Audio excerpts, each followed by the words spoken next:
Develop చేయడం మరొక agenda. అట్లాగే ఇంటి దగ్గరకే వైద్యం అందించడం మరొక ఎజెండా.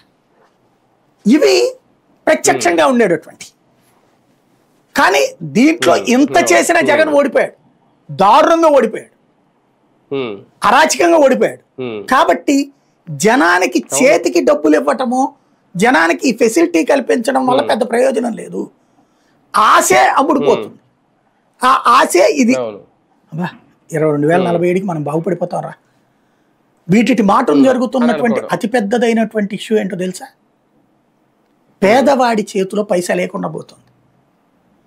మధ్య తరగతోడు పిండేసుకోవాల్సి వస్తుంది, చచ్చిపోవాల్సి వస్తుంది. ఇవాళ ₹1,00,000 ఫీజు కట్టకపోతే, స్కూళ్ళల్లో అవకాశాలు లేకపోతే వాడు ఎక్కడి నుంచి తేవాలండి? మధ్య తరగతోడు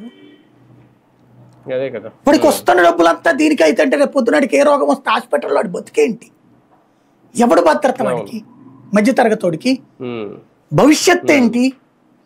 దీనికి తోడు ఇప్పుడు ఒక కొత్త కాన్సెప్ట్ తెచ్చారట, 10 గంటల పని అట. ఇప్పటిదాకా 8 గంటల డ్యూటీ, మనకి 10 గంటల డ్యూటీ అంట. అంటే ఎవడికి లబ్ధి ఇక్కడ?